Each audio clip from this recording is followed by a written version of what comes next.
Tengo Alas de Luna es un refugio sonoro donde la voz de las mujeres se convierte en fuerza creadora. Aquí honramos la imaginación, la intuición, la palabra y todas las formas en que una mujer decide crear su camino. Desde el arte, la educación, el emprendimiento, la sanación o el activismo, todas las que dan forma a lo invisible son bienvenidas. Si sientes que llevas algo dentro que quiere volar, ya estás en casa. Hola, hola comunidad. Les cuento que estamos de regreso. Estamos en una nueva temporada del podcast Tengo Alas de Luna, en donde conocemos la vida, la inspiración, el ejemplo, el camino que nos muestran mujeres creadoras de distintas ramas del arte y de distintos países, de distintas disciplinas y vivencias. Hoy tengo el gusto de contar en cabina con Clara Hidalgo, una maravillosa artista grabadora, una artista plástica visual, que tengo la dicha de que justo esté unos días pasando aquí en nuestro hogar en Isabela, Galápagos, así que estamos haciendo esta entrevista directamente en la casita. Un gusto tenerte, Clary, buenos días y primero que nada, gracias por aceptar la invitación. Gracias, Liz, por esta invitación. Buenos días con todos y todas. Es un gusto estar conversando aquí en el espacio de Alas de Luna. Primero que nada, a mí me gusta mucho indagar un poquito de lo que te llevó hacia el camino artístico que ahora lo ejerces y lo vienes ejerciendo hace muchos años. Entonces, para eso quiero acudir un poco a tu historia de vida. ¿En dónde naciste? ¿Cómo recuerdas? Lo que quieras compartirnos de una parte de tu infancia y esa inquietud que quizás ya notaste desde temprana edad hacia el arte, hacia las formas, hacia lo que sea que te despertó ese sentido, ¿no? Cuéntanos un poquito de la Clara niña que habitó ese ser que, bueno, sigue ahora presente, pero que en algún momento estuvo en un cuerpo pequeñito, curioso, ávida de conocimiento y de formas, qué sé yo. Bueno, yo nací en Quito, en el centro histórico, en la casa de mi abuela, Ana, abuela materna. Ellas eran 3 mujeres, mi abuela, mi tía y mi mamá, que siempre cosieron, siempre tejieron, y creo que a través de eso, sobre todo de la cosida, de la costura, de escoger telas, de escoger hilos, de ver en estas tiendas los colores, me parece que desde ahí ya me atravesó algo de la creatividad. En alguna entrevista que me hicieron hace algunos años hablando de esto, un maestro, profesor que me hizo, sacó la conclusión de que mi herramienta favorita cuando era niña eran las tijeras. Sí, recortaba todo lo que encontraba, recortaba las flores del papel tapiz, recortaba los diseños de un paraguas, por ejemplo. Mi tía decía, cuando la Clara está callada, hay que tener cuidado porque seguramente está recortando algo. Me parece que por ahí. Y por otro lado, a través de mi papá, a él le encantaba la pintura desde siempre y sobre todo la música. Él siempre compraba discos long play de música clásica, de música centroamericana, de música latinoamericana. Alguna vez que yo le dije que compre uno de los Beatles, no se animó, todavía no. Seguramente después sí le cogió el gusto. Pero la música, yo no toco ningún instrumento, sí me encantaba cantar. Desde niña estaba en el coro y estaba en grupos de música, sobre todo en la universidad. También la música creo que me atraviesa a través de la influencia de mi papá. Eso y la lectura. Clary, ¿y en algún momento sucedió que ya en tu adolescencia, por ejemplo, en esos momentos que uno va escogiendo qué es lo que quiere estudiar en la universidad, vino a ti esta certeza de que esto quiero en mi vida, el grabado, las artes? O sea, porque de lo que entiendo tú estudiaste artes plásticas en la universidad, un poquito ya que nos cuentes de eso, pero ¿qué te hizo tomar esa decisión, llegar a esa certeza que muchos acabamos el colegio y no tenemos idea qué hacer con nuestra vida y la mayoría de gente muchas veces se inclina por lo que les dicen los padres, pero ¿cómo fue tu camino? A ver, cuando estaba en la secundaria seguí clases de pintura en la Casa de la Cultura con mi papá. Fuimos juntos a esas clases, pero no era una opción estudiar artes, ni siquiera sabía que existía esa carrera. Mi opción era estudiar medicina, sin estar segura. Pero cuando llegué a la universidad a inscribirme, me enteré que existía una facultad de artes y sin pensar dos veces me inscribí ahí. Y claro, en algún momento llegué a la casa y dije, me inscribí en artes. A mi mamá no le hizo mucha gracia y a mi papá, sin estar así completamente emocionado, me sentí que él me daba su apoyo. Y a medida que empezaste ya la carrera universitaria, pues con esta elección, ¿sentiste inmediatamente que se reafirmó el camino o en algún momento también recuerdas si vino la duda y como decir por qué me metí a esto? Sobre todo considerando que en Ecuador, que es el país donde vivimos, el arte sigue siendo como una opción considerada no rentable, que no va a brindar un futuro económico sólido, la última rueda del coche, todas estas creencias que hay en torno al arte. ¿A ti no te invadió este miedo, no te vino esta sensación de que lo hice bien, de ganas escogí esta carrera o más bien entrar a esas clases te reafirmó lo que ya habías decidido? A ver, hice un año de preartístico en la Facultad de Artes de la Universidad Central y sí, algo de duda entró y me cambié de carrera, entré a la Universidad Católica a estudiar historia, pero paralelamente habían los talleres libres en la Central, en la Facultad de Artes y nunca dejé esos talleres. Estudié 3 años de historia en la Universidad Católica y después de eso regresé a artes y terminé mi carrera de artes plásticas. Bueno, y avanzando un poco con tu camino, ya estás atravesando la universidad, te gradúas. Paralelamente a tu graduación, vino la época en que ya formaste familia, pasaron muchos años. ¿Cómo fueron tus primeros ejercicios ya de tomarte el arte como una profesión también, no solamente como estudios? Porque es un índice muy alto el de personas que se meten a estudiar, sea teatro, danza, artes plásticas, cualquier arte, y luego terminan y se dedican a otra cosa por la falta de oportunidades de empleo. ¿Cómo se dieron estos primeros pasos posgraduación? En los que ya pudiste como ver ahí una profesión que también te iba a sostener. A ver, desde, no sé, los años 80, creo que en 1980, yo ya sabía que mi camino iba a ser por la gráfica, el grabado. Mi primer profesor de grabado fue Galo Galesio y luego tuve la suerte de estar 3 meses con un profesor iraquí, Faik Hussein, y ahí ya me enamoré de la gráfica. Entonces mi especialidad fue pintura y grabado y en los años 80 adquirí mi primera prensa con la ayuda de mi compañero de vida, arquitecto, fotógrafo Pepe Vela.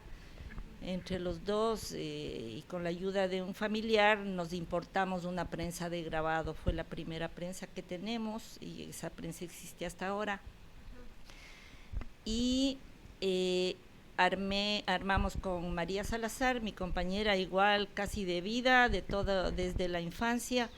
Armamos un pequeño taller en el barrio La Floresta. Y yo ya fui mamá, en ese tiempo tenía mi hija, pero el taller siempre estuvo abierto. Entonces yo estaba maternando, pero la gente siempre seguía llegando al taller. Entonces nunca se cerró en realidad ese taller. No creo que hubiera sido sostenible económicamente en esa época, pero bueno, éramos dos y Pepe era un ser maravilloso que siempre estaba pendiente de que no nos falte nada. Sí, yo creo que en ese ámbito es muy importante como el apoyo colectivo, ¿no? La red de afectos, porque justamente una de las cosas que en este camino, con la experiencia que yo misma he vivido y también de otras compañeras y colegas que conozco del arte, cuando empieza a ser un camino solitario donde no hay un apoyo, sea de padres, sea de pareja, sea de amigos, sea de alguien, un vínculo afectivo que apoye también eso, es muy difícil, es remar contracorriente 10 veces más de lo que ya implicaría para alguien que tenga un apoyo familiar, sin que eso signifique que también todo va a ser fácil, ¿no? Pero sin duda, creo que aquí podemos detenernos un momentito a reflexionar sobre la importancia de como familiares, como parejas, como gente que estamos cercanas a personas que están vinculadas en el arte, cómo poder brindar ese respaldo, porque también muchas mentes brillantes, muchos proyectos que pueden traer unas propuestas increíbles se mueren y desvanecen por la falta de apoyo, principalmente de sus vínculos cercanos. Luego ya podemos hablar de todos los otros apoyos que siguen escaseando, ¿no? Que es el apoyo público, estatal, las políticas a favor del arte, etcétera. Pero digamos en el nicho más pequeño, en ese espacio micro que es como la red de afectos primaria, qué importante, ¿no? Me haces pensar mucho como en los casos de familias, de estudiantes que yo trabajo mucho con artistas jóvenes que me dicen, quiero seguir teatro, quiero seguir danza, pero mis papás no quieren, no me dejan, no me apoyan, o mi pareja inclusive, ¿no? Como me pone el pie, me dice que me consiga algo en serio, que esto no va en serio, que no tiene futuro, y eligen otra carrera y crecen con una frustración muy dura. Entonces a mí me alegra infinitamente saber de casos como los tuyos, que estamos hablando 30, 40 años atrás, más, 40 y pico, y que ya había como esta apertura de apoyo y de un compañero que no tenía como esta masculinidad frágil de decir, no, es que mi esposa que se quede en la casa cuidando a los hijos, sino más bien apoyo esos sueños, veo cómo sumo, porque eso también es hacerla feliz, y al hacerla feliz estamos siendo felices como familia y como pareja, ¿no? Me parece hermoso. Quiero preguntarte un poquito sobre el espacio taller que sigue existiendo hasta el día de hoy, que está ubicado en Cumbayá, Pacarina. ¿Por qué ese nombre y cómo durante todos estos años has sentido que qué ha significado para ti Pacarina? A ver, ¿en qué año sería? En los años tal vez 90, comienzos de los 90. Yo tenía un compromiso político y armamos un gran frente cultural, y dentro de este frente cultural habíamos las personas de artes plásticas, pintores, gente que hacía textiles, incluso gente que trabajaba la madera, la escultura y el grabado, y inauguramos una galería, justamente la Galería Pacarina. Era una galería de arte donde se hacía exposiciones de artes plásticas, pero también de artesanía. Traíamos artesanía de Cuenca, de lo que me acuerdo, textiles de otras zonas del país. No recuerdo qué tiempo duró esta galería, pero cuando con María Salazar, que es mi compañera de taller, decidimos reinaugurar la galería taller, decidimos poner ese mismo nombre. Eso en la Floresta. ¿Pero qué significa? Porque Pacarina es una palabra quichua. Sí, entiendo que Pacarina son los espacios en la naturaleza donde nace la vida. Por ejemplo, en las montañas, en los lagos, el lago Titicaca, entiendo que es una pacarina. Entonces es un poco, nuestro espacio es donde nace el arte, podría llegar a ser eso, ¿no? Tú mencionaste algo muy importante, que es el movimiento de un frente cultural. Entonces aquí me quiero centrar un ratito en el compromiso político que tiene o debería tener el arte. Desde tu punto de vista, ¿crees que el arte debe ser político más allá de su manifestación? Te estoy hablando que pueda ser plásticas, grabados, escénica, lo que sea. ¿Crees que debe haber una postura política dentro del arte? Es decir, un compromiso como artistas que deberíamos asumirlo, sí es tener posicionamiento y alzar la voz ante eso, ¿o crees que es independiente, de que es una elección que quienes decidan. Un poco, cuéntame tu pensar sobre esto. Bueno, yo creo que el arte es político siempre. Aunque no se posicione el artista. Independientemente de si el artista se posiciona o no. Sí, y no necesariamente un artista que tiene un compromiso político tiene que trabajar su obra pensando en que tengo que hacer una denuncia. Creo que eso viene implícito con las personas que tenemos posiciones políticas, sobre todo de izquierda. Viene implícita en tu obra, independientemente de que se piensas que estás denunciando algo, ¿no? El momento que tú trabajas temas en torno a la sociedad, temas urbanos, temas familiares, ahí llega implícito un pensamiento político. Pero también aquellas personas que solo crean el arte por el arte, también es una actitud política, ¿sí? Muchos de esos sí pensarán, sí, a mí no me importa, no me importa lo que pasa en el mundo. Esa ya es una actitud política. Positiva, negativa, no importa, pero es una actitud política. Y en ese mismo sentido, tú como un artista que sí ha tenido un posicionamiento y que de alguna manera has estado vinculada, ¿has tratado dentro de tu obra de reflejar eso? ¿O cuáles han sido las temáticas que a ti te han habitado como para poderlo transmitir a través de tu creación? Las temáticas en general, las que yo he trabajado, han sido bien personales, un poco intimistas, a rato expresionistas también, en torno a mis vivencias familiares, el tema de los hijos, por ejemplo, sobre todo en la adolescencia me rondó mucho. Creo que el rato que yo trabajo eso, muchas mujeres y hombres se identifican. El tema de las pérdidas, eso lo he trabajado bastante en el arte. Y claro, por ejemplo, en el año 2000, cuando fue la dolarización, trabajé obras sobre ese tema, sobre la migración, sobre lo que vivía el Ecuador en ese momento. Sí, ahí sí yo tomé una posición política. Y en general ahora, hoy día, trabajo temas urbanos, trabajo sobre el silencio, sobre todo a partir de la época de la pandemia, de los años de pandemia. Lo que más me atravesó era el silencio y no me molestaba, más bien disfruté mucho de ese silencio e intenté expresar eso en mi obra. Trabajo por series y ahora estoy trabajando sobre el hábitat, sobre la casa, el ambiente, esa casa que puede ser el sitio seguro donde vivimos, pero también puede llegar a ser un sitio peligroso y un sitio de una cárcel podría llegar a ser, o de aquellas personas que se pierden, que desaparecen, y que seguramente la familia está pensando, tengo la casa abierta, llega, regresa cuando quieras, y la persona que no está pensando, quiero llegar a mi casa.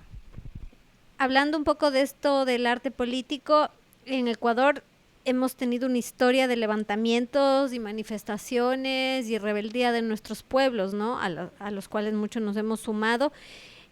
Y un poco saber tu aporte, porque tengo entendido que realizaste una obra que acompañó un poco o que visibilizó lo que estaba pasando en este último paro que tuvimos en el 2022. Bueno, no fue una iniciativa mía, fue una iniciativa de una artista ecuatoriana que vive en Canarias. Se me va ahorita el nombre. Pero nos juntamos varios colectivos de mujeres y llamamos a bordar temas sobre la dignidad y la justicia.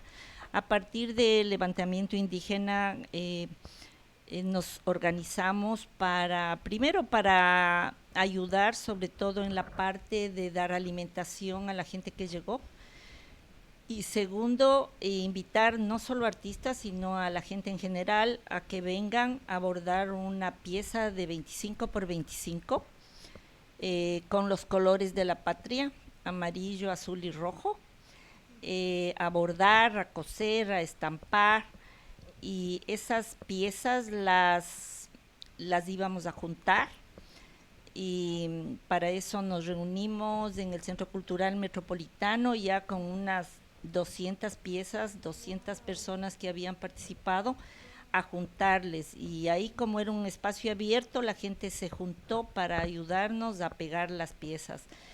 Esta obra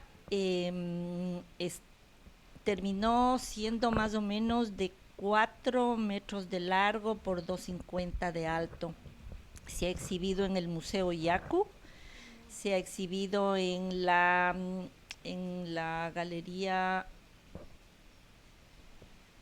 se exhibió en Cuenca, también en la Universidad de Cuenca, en el Museo de las Conceptas en Cuenca, y está ahí esa obra para ser exhibida en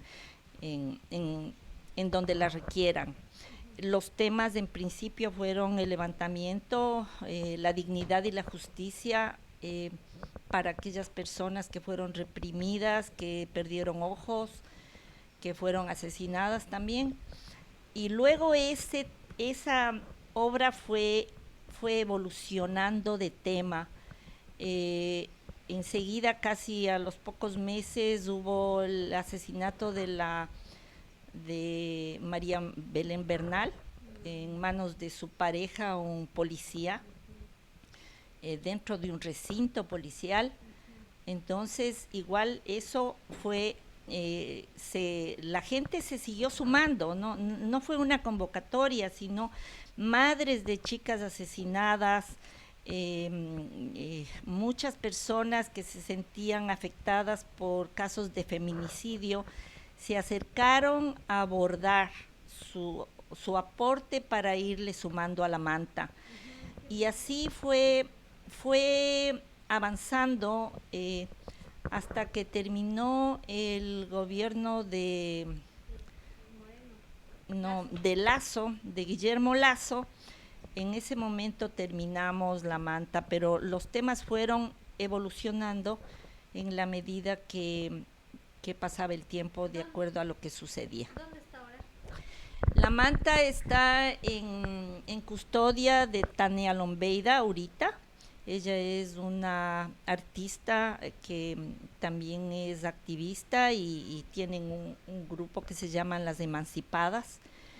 Ella tiene ahorita la manta, está en su custodia, esperando que nosotros nos movamos un poco para movilizar esa manta. Hay que traerla a Galápagos, Nico. Hay que ver cómo gestionamos una exposición acá. Quiero escarbar un poquito en la última parte que has mencionado, tanto de esta acción política tan importante en un contexto que nos marcó mucho y que seguramente formará parte de los hitos históricos que ha tenido nuestro país, como es el paro, como han sido los levantamientos indígenas, cada uno de ellos.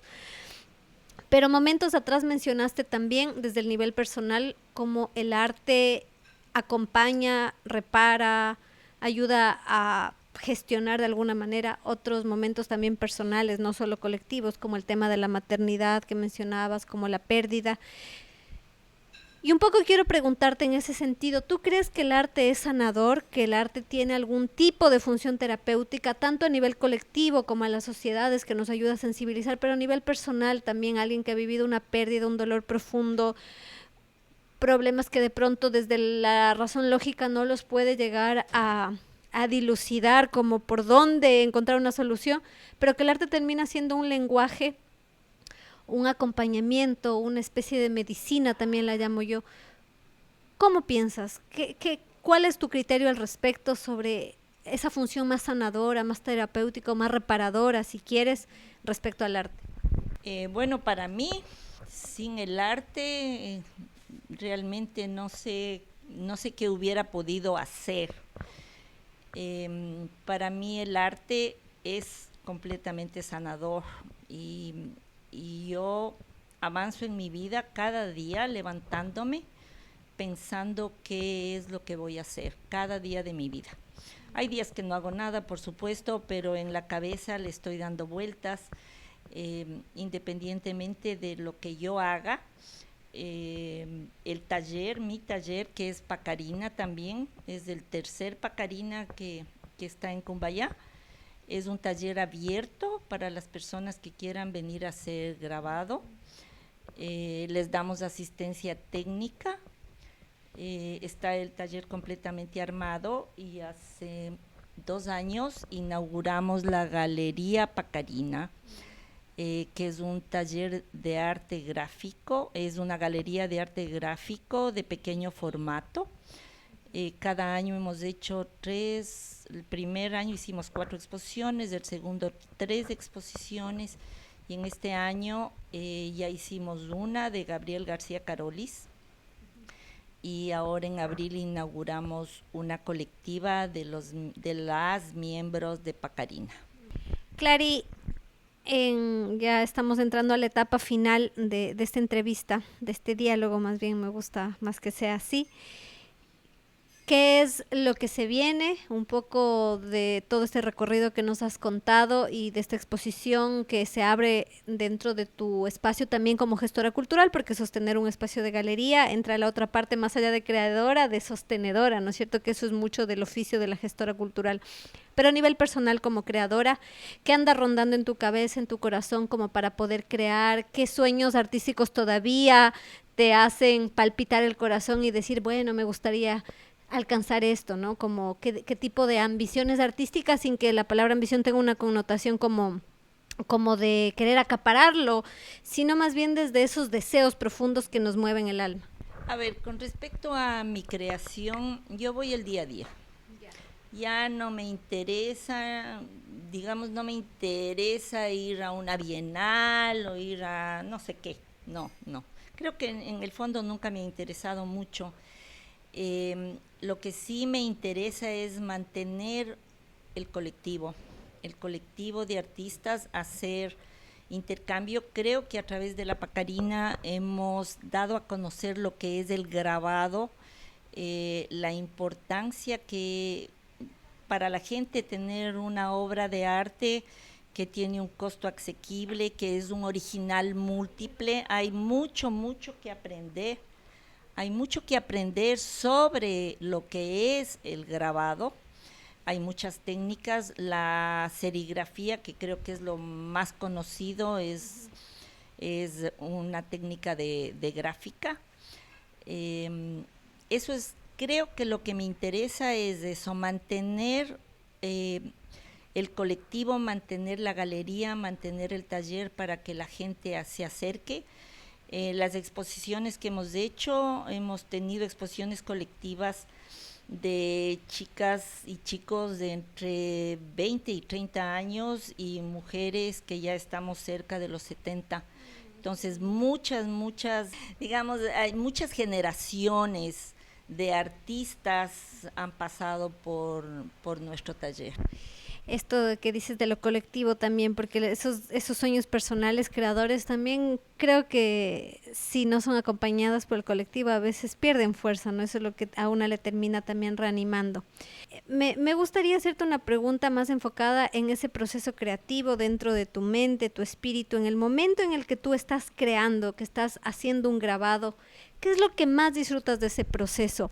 ¿Y qué es lo que sientes que te invade durante lo que llaman a veces el flow, como este momento donde parece que desaparece todo alrededor y estás muy concentrada, y que para cada artista, si está creando una canción, si alguien está haciendo una obra de teatro en vivo, si alguien está pintando, ¿no? A ti como Clara, ¿qué te sucede a tu ser, a tu cuerpo, ese momento de la creación, y qué es lo que más disfrutas de ese proceso? Una pregunta difícil. A ver, yo estoy todo el tiempo, tengo bitácoras donde escribo, donde dibujo. saco ideas, me interesa mucho la música, escucho música, pero también escucho muchos podcasts y mientras dibujo y escribo, creo que mi cabeza empieza a dar vueltas. Ahora estoy, como dije antes, con temas urbanos por todo lo que pasa en nuestras ciudades. Eh, y nada, me pongo a dibujar, a pintar, a grabar, a recortar, a coser. Me gusta mucho el cosido. Y, y claro, muchas de esas cosas se van a la basura. En realidad se van a la basura, no quedo conforme, pero ya cuando estoy en ese proceso hay una o dos cositas que me dicen por aquí, puedes seguir. Y así seguimos, ¿no? Sigo en ese proceso y termina saliendo algo de lo que me quedo satisfecha. Eh, También si tienes, por ejemplo, a la vista una exposición, la adrenalina funciona al 10%, al 1000%.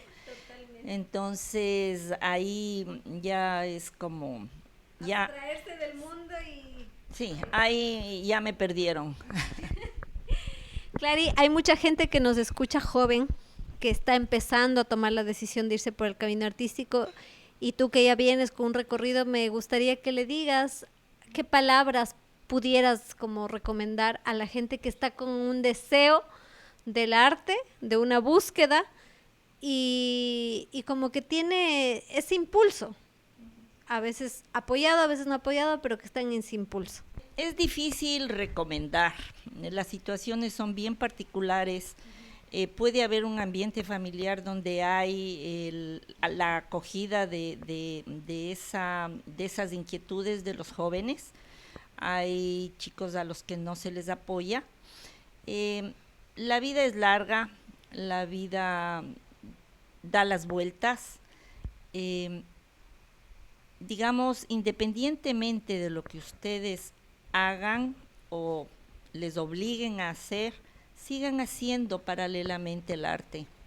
Si es que tienes la suerte, la ventaja, la maravilla de que tienes el apoyo y puedes seguir, perfecto. Pero si no es así y te sientes que vas a desilusionar o lo que sea, ve, la vida da vueltas y en algún momento, si ese es tu camino, vas a llegar. Listo, Clary, muchísimas gracias. Solamente para despedirme, quisiera que nos des recomendaciones de artistas del grabado que podamos seguir. Bueno, obviamente en tu taller, la gente que quiera ver el trabajo de Clary está en Pacarina, estudio de grabado, Pacarina Grabado, que lo encuentran en Cumbayá, en Quito. Vamos a dejar también la descripción aquí en el episodio del podcast de las redes sociales de Pacarina. Pero también tú, me gusta pedir recomendaciones, ¿no? Por ejemplo, si consideras que hay artistas que debamos conocer, que seguramente son un montón, pero los que te vengan ahora a la mente, hombres, mujeres, disidencias, quien sea, que podamos chusmear un poco en las redes sociales y conocer ese trabajo, leerlos, escucharlos o ver como que a ti te han inspirado y que quizás a nosotros también nos puedan inspirar. Bueno, en primer lugar, un artista fabuloso, maravilloso, que por supuesto ya no está, Galo Galecio, un xilógrafo increíble. Él trabajó en México y me entiendo que una obra o una o dos obras está en el Museo Metropolitano de Nueva York. Aquí es muy poco conocido, pero investiguenle. Galo Galecio, grabador, xilógrafo y muralista. Él, ahora este artista que expuso en nuestra galería, Gabriel García Carolis, una obra gráfica impresionante hecha en los años 70 y 80. Sí, él luego se fue por lo que es la escultura de pequeño y gran formato, pero esta obra gráfica es realmente bien interesante y es un testimonio de lo que fue Quito en esos años. La obra que está en Pacarina, digamos en nuestro Instagram, Pacarina SC me parece que es, ahí está obra gráfica de muchos artistas contemporáneos, ¿sí? del Ecuador, de ahí obra de Goya, de Rembrandt, de, no sé, de todos los clásicos que casi todos ellos hicieron grabado en su momento, tal vez no como obra final, pero sí como exploración, como para aprender técnicas, y el grabado mexicano, el grabado de José Guadalupe Posada, y, y eso creo que busquen gráfica, grabado sobre todo, grabado al agua fuerte, al agua tinta, silografía, litografía también, para que se enteren un poco de lo que son estas técnicas maravillosas de expresión. Muchísimas gracias, Clary. Qué placer tenerte aquí en este espacio para retomar esta temporada de Tengo Alas de Luna. Seguiremos compartiendo más diálogo con otras artistas, creadoras de distintas disciplinas y países. Hasta la próxima y buen caminar, y que se venga todavía mucha creación, mucho espacio colectivo en el taller. Gracias, Liz, y muchos éxitos con Alas de Luna. Sigue adelante. Me encanta todo lo que haces y te felicito, y felicito a todas las mujeres que han participado de tus actividades. ¿Ya? Esperen un próximo episodio.